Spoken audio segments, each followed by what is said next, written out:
असुरଙ୍କ ମଧ୍ୟରେ ଭୟଙ୍କର ଯୁଦ୍ଧ ଚାଲିଲା। ଅସୁରମାନଙ୍କ ମଧ୍ୟରେ ଥିଲେ ନମୁଚି, ସମ୍ବର, ବିପ୍ରଚିତ୍ତି, କାଳନାଭ, ଇଲ୍ଲୋଳ, ବିରୋଚନ, ହୟଗ୍ରୀବ, ମୟ, ପୌଲମ, ଅରିଷ୍ଟ, କାଳେୟ, ନିବାଚ, କବଚ ଏବଂ ଆହୁରି ଅନେକ ଅସୁର ବୀର। ଦେବତାମାନେ ସୁରପତି ଇନ୍ଦ୍ରଙ୍କ ସହ ମିଳି ଅସୁରଙ୍କ ସହ ଘୋର ଯୁଦ୍ଧ ଆରମ୍ଭ କଲେ। ଯୁଦ୍ଧରେ ବହୁ ଅସୁର ମୃତ୍ୟୁବରଣ କଲେ। ବଳି ରାଜା ଇନ୍ଦ୍ରଙ୍କ ସହ ବାହୁ ଯୁଦ୍ଧରେ ଜିଣି ନ ପାରି ମାୟାଜାନରେ ବସି ନାନା ଅସ୍ତ୍ର ପ୍ରୟୋଗ କରିବାରୁ ଇନ୍ଦ୍ର ସମସ୍ତ ଅସ୍ତ୍ର ଛେଦନ କଲେ। ଏହା ଦେଖି ବଳି ମାୟା ବଳରେ ଅନ୍ତର୍ହିତ ହୋଇ ଆକାଶରୁ ଶିଳାବୃଷ୍ଟି କଲା। ଶୁକବାଚ ପ୍ରଳୟ କାଳେ ମେଘମାଳେ ଯେସନେ ଗଗନ ମଣ୍ଡଳେ ଗଭୀର ଘୋର ନାଦ କରି ସଘନେ ବରସନ୍ତି ବାରି ପୁଣି କ୍ଷଣକେ ଅଗ୍ନିବୃଷ୍ଟି ନାରାଚ ପେଶେ କୋଟି କୋଟି ପ୍ରଳୟ ପ୍ରାୟ ଅତି ବେগে ଅଗ୍ନି ବେଢିଲା ଚାରି ଦିଗେ ସମୁଦ୍ରେ ପ୍ରଳୟ ଲହରୀ ଉଠିଲା ଘୋର ନାଦ କରି ଏମନ୍ତେ ଅସୁରଙ୍କ ମାୟା ଦୃଶ୍ୟ ଅଦୃଶ୍ୟ ନାନା କାୟା ନାନା ପ୍ରକାର ମାୟା ବଳେ ଯୁଝିଲେ ଦେବଙ୍କର ତୁଲେ ଅସୁର ମାୟା ବଳ ଦେଖି ତ୍ରିଦଶେ ସମର ଉପେକ୍ଷୀ ବିକଳେ ଭ୍ରମନ୍ତି ଗଗନେ ଅସୁର ମାୟା ବଳେ ଛନ୍ନେ ରହି ନ ପାରି ସ୍ୱର୍ଗ ପଥେ ବିଷ୍ଣୁଙ୍କୁ ଧ୍ୟାନ କଲେ ଚିତ୍ତେ ଦେବଙ୍କ ଭୟ ଦେଖି ହରି ଗରୁଡ଼ ପୃଷ୍ଠେ ବିଜେ କରି ଯୁଦ୍ଧେ ଅଇଲେ ଅଷ୍ଟଭୁଜେ କର୍ଣ୍ଣେ କୁଣ୍ଡଳ ରତ୍ନ ସାଜେ ଶସ୍ତ୍ରେ ଶୋଭିତ ଦିଶେ କର ଶଙ୍ଖାବ୍ଜ ଗଦା ଚକ୍ରଧର ହେମନ୍ତ ରୂପେ ଦୈତ୍ୟାରୀ ଦେବଙ୍କ ମଧ୍ୟରେ ବିଜେ କରି ଦେବଙ୍କୁ ମାୟା ଘୋଟିଥିଲା ବିଷ୍ଣୁ ଦର୍ଶନେ ନାଶ ଗଲା ଅସୁର ମାୟା ନାଶ ଗଲା ଦେବଙ୍କ ଆନନ୍ଦ ବଢିଲା ହରିସ୍ମରଣେ ବନ୍ଧ ମୋକ୍ଷ ଏଭାବେ ବୁଝିଲେ ପ୍ରତ୍ୟକ୍ଷ ଦେବଙ୍କ ମଧ୍ୟରେ କାଳ ନେମି ଲୁଚି ଯେ ଥିଲା ମାୟା ଘେନି ଶୂଳ ବୁଲାଇ ଅନ୍ତରିକ୍ଷେ ମିଳିଲା ଗୋବିନ୍ଦ ସମକ୍ଷେ ପିଟନ୍ତେ ଗରୁଡ଼ ଉପରେ ହରି ଧଇଲେ ବାମ କରେ ସେ ଶୂଳ କାଳ ନେମି ମୁଣ୍ଡେ ହରି ପ୍ରହାରିଲେ ପ୍ରଚଣ୍ଡେ ବାଜି ସହିତେ ମହାସୁର ତକ୍ଷଣେ ହେଲା ସତେ ଚୁର ମାଳି ସୁମାଳି ବେନି ବୀରେ ଦେଖି ମିଳିଲେ ଅତି ଖରେ ତ୍ରିଶୂଳ ଗୋବିନ୍ଦ ଉପରେ ପ୍ରହାର କଲେ ମହାଘୋରେ ତାହାଙ୍କ ତେଜ ଦେଖି ହରି ସୁଦର୍ଶନ କରେ ଧରି ସେ ବେନି ବୀର ମୁଣ୍ଡ ହାଣି ଶଙ୍ଖ ଶବଦେ ଚକ୍ର ପାଣି ମିଳିଲେ ଦେବାସୁର ମଧ୍ୟରେ ତ୍ରିଦଶେ ଦେଖନ୍ତି ଆନନ୍ଦେ ସେ ହରି ଚରଣ କମଳେ ସୁଜନେ ଚିନ୍ତ ଧ୍ୟାନ ବଳେ ଅଷ୍ଟମ ସ୍କନ୍ଧେ ଭାଗବତ ଅଦ୍ଭୁତ ଗୋବିନ୍ଦ ଚରିତ ଭାଷା ପ୍ରବନ୍ଧେ ହରି ଗୀତ କହି ବିପ୍ର ଜଗନ୍ନାଥ इति श्रीमद् भागवते महापुराणे पारमहंस्यां संहितायां अष्टम स्कंधे देवासुर संग्रामे नाम दशमोऽध्यायः।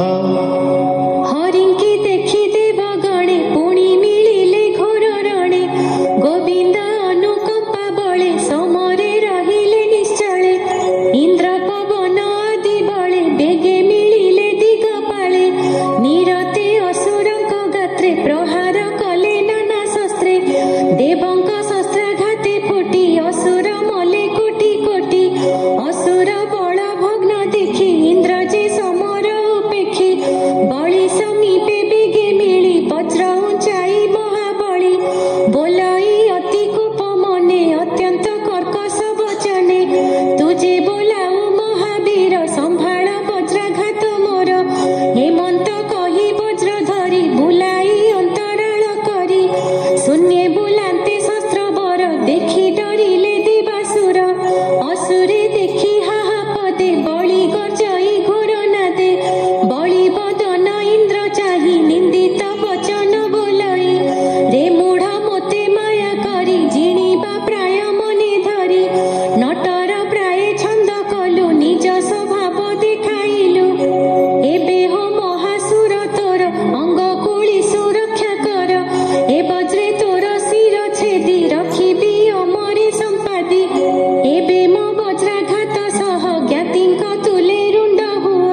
बलि धनुरे गुण देई आकर्ण पुरी 10 बाण बेगे बिंधिला दैत्य राण इंद्र उपरे बेगे बाजी तले पड़िले सर्वे भाजी इंद्र मोघ वज्र धरी हुंकारे बलि कि प्रहारी हृदय बाजी शस्त्र गोटी तक्षणे बक्ष स्थल फुटी बलि पड़िला मोहि तले शून्य देखंती दिगपाले बलि कि भूमि गत चाही जम्भ मिलिला बेगे जाई देखिण सखार मरण आवरी कला घोर रण सिंह बाहने महाबली हुंकार नादे गदा तोड़ी इंद्र उपरे प्रहारिला से गदा हस्तीरे बाजिला गदा प्रहारे ज्ञान हारी गज पड़िला इंद्र धरी अग्रचरणा बेनी पारी गर्जई मेघ घड़ घड़ी पड़िला चेतन होई देखी मातली बेगे धाई रथे सहस्र अश्वजोखी इंद्र निकटे देला रखी विमान देखी सुरपति तक्षणे तेजी निज हस्ती विमान बसी वज्र हस्ते समरे रहिला यते जम्भ मातली कर्म चाही धन्य वचने प्रशंसई जलंता शूल धरी बेगे पिटिला मातली रंगे से शूल प्रहार मातली शहे स्वभावे महाबली इंद्र धाइला देखी बेगे वज्र प्रहारी जम्भंगे बेगे नासिला तार प्राण सुन पांडव नृपराण जम्भ मरण वज्रघाते देखी ताहार ज्ञाति जेते नारद मुख वाक्य शुणी जय जय न प्रमाणी नमुची बल पाक संगे धाइला शस्त्र घेनी रागे